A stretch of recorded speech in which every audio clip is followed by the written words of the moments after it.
it's mentioned in the white paper here about the big spill that happened. About a year ago, we got some new owners at the dairy from Nebraska. And they took over the dairy and immediately they put in an application to expand it from its current 1,500 some odd cows to over 6,000 cows. And so we've had some water quality issues from time to time in Emersld. And so this is what started our journey, is that, well, maybe before we expand to 6,000 plus cows, maybe we should figure out what's going on with our water now and try to fix something or do something different. But obviously that's met, as you've heard stories, with a lot of resistance. Our town hall in Emersld happens to sit right across the road from Emersld Dairy, which is a mile and a half from my house. So when the town hall was built 10 years ago, they had drilled a new well and the nitrates came back at 6.9 at that time, in about 2007, no bacteria. They tested the town hall well again finally, early this year. The nitrates came back at 26.8. In 10 years' time, it had nearly quadrupled. So they took another test, just to be sure. It was at 19.1. Gone down a little bit. Well, they said, well, we gotta do a third test. Came back at 27. Yes. And so we obviously have a problem going on in Emersld. 3 of my neighbors that live in my square mile, and we're within 2 miles of the dairy, never used to have high nitrates in their well either. And now they have watched their nitrate levels grow over the last 10 years. It's been a significant problem in Emersld. And so we have obviously a lot of concerns about what's going on with this dairy. Now, this dairy, because it has new owners, it is a family dairy, they say, that's what they call it, because it's dad and grandpa and uncles and brothers and nephews and all kinds of stuff. But they have operations from California to Idaho to Nebraska, I think Missouri, and up in Wisconsin. So they are nationwide, and this is like 4-generation family of dairymen. So you'd like to think that these folks know what they're doing, right? They understand the process. You'd like to think that they could follow the rules and do what they're supposed to do. Well, on the end of March, we have a website, our group, Emersld Clean Water for All. We have a website out there, and it had a little contact us button. And somebody sent an email through that contact us, which I read the following day. And the email said, I know there was a spill that was 4 to 6 feet deep in the ditch on the southeast side of the lagoon, and I know it was never reported.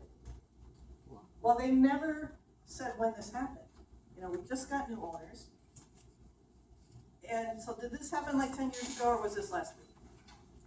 So I almost didn't even turn it in. But thank goodness I did. I sent it to the county guy, and the county guy says, well, I'll be out that way later today, I'll stop by. And guess what he found? A stormwater pond that was meant for stormwater runoff was filled with manure and manure water. And I finally got the dimensions from the stormwater pond yesterday from the county. The dimensions of the stormwater pond as it was supposed to be constructed was 600 feet long, 200 feet wide, and 5 feet deep. 600,000 cubic feet. And you take that times the 7.4 gallons that are typically liquid gallons in a cubic feet, that's 4.4 million gallons that this stormwater pond holds. And so, fortunately, one of our farmer friends in the area, he got on his computer and went out to Google Earth and looked up the dairy. And guess what he saw? From a picture of last May in 2016, you took a look at that stormwater pond, and that was brown and murky and yucky back in May. And yet, according to our new owners, this happened in December. It was a little oopsie, This was only something that happened for a day, and then we got it all fixed, and it's all taken care of. Well, obviously, if you look at the Google Earth pictures, it makes you suspect otherwise. Because when you looked at Google Earth from September of 2012, which was the previous picture, that stormwater pond looked like all the other lakes and ponds around, the same color. The one from May looked very brown and ugly. And so this is what our county guy found, and that launched the DNR spill response team. It's taken them 10 weeks to clean up this mess. So this has not been a small spill, obviously. The DNR is still investigating the issue. They're going to take another, they told me a couple weeks ago, it'll be another 60 to 90 days before they'll release any records. And they're going through their enforcement process. So that's where we're at right now. The expansion obviously has kind of been put on hold in the sense that they haven't submitted any more paperwork at either the local or the state level for any of the expansion. They just, threw in some minimal paperwork last year, and they haven't done anything since. And so we hear all kinds of rumors, obviously, as to what's really happening. But right now, they're probably going to be seeing a hefty fine from the state. And then also the county has a citation ordinance per day. So this is why the timeline is pretty important as to when did this spill really occur, because it is a per day fine. And this is what the DNR is trying to investigate. I even had the DNR game warden. By the way, the DNR game warden, if you have any CAFO problems, he's the man to call.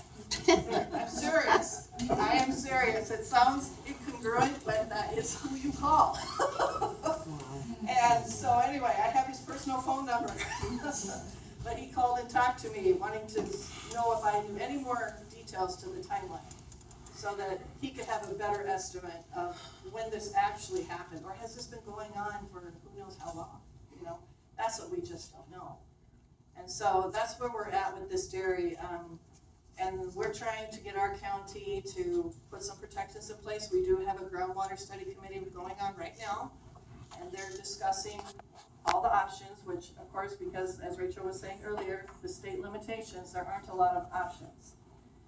And so we keep putting pressure on them to do whatever they can for us. And hearing, I don't know if you've heard what happened in La Crosse County this last month. They also have the karst topography. It was just astounding, and I read that to our board members last night. In that they have a hog CAFO in La Crosse County with about 4,000 hogs. Several wells were showing up with high nitrates and bacteria. The DNR actually had monitoring wells around this CAFO, which we don't have in Emersld in St. Clair County. We don't have any monitoring wells, so we have no data. But anyway, so they asked the DNR for the records for those monitoring wells. It took months to get that information. Months. Several requests. Months to get this information. And then they found out that some of those nitrate levels were exceedingly high. 20s type of thing. And bacteria. And so they put out a notice to 3 townships, including 2,000 households. Not people, households. And then they started getting well tests back in. And they were at the 30% level of contaminations with nitrates and or bacteria. But here's the kicker, okay? So this sounds a lot like Kewaunee County. But here's the kicker. When the La Crosse Tribune asked the DNR spokesman, what gives? The DNR says, we don't have a policy to notify private well owners or even the municipalities or counties they live in when there's a CAFO that violates this permit. It's like, are you kidding me? What happened to protecting our citizens? Isn't that government 101? But yet we experienced the same thing in Emersld. Not only did the owner not report this spill, supposedly, when we brought it to the Community Development Committee in April, asking for it to be discussed. Well, we gotta be careful. We don't want to say anything on this. Maybe we should put a notice out. No, we can't put a notice out. But I might get sued. It's like, doesn't the county have any kind of obligation to notify residents? My neighbor was like 8 months pregnant. She was in the final trimester of her baby. And she and her husband were furious that they might have been drinking contaminated water for the past several months. They were furious. And the county said that technically we don't have any obligation tell residents that they might have a problem with their well. And I was just astounded by that. That was just so disheartening. Fortunately, we had some good members on that community development committee, our county board, that insisted, they had their moral compass set that day, and they insisted that we notify everyone within 2 miles that there was a spill, and here's the DNR press release, and here's how you get your water tested. Take it from there. At least they did that. But I guess that's where we struggle, is that our state government has abandoned us, and our county governments, as an arm and extension of the state, are taking the same approach because they don't want to get sued. And I'm to the point where do rural lives matter anymore? Those of us who live in the country, you're on your own, and that's unfortunate. So I thank Sierra Club very much for this white paper. I think it will assist us in helping get the message out. So many people take their water for granted. And that's the first hurdle we have to get across.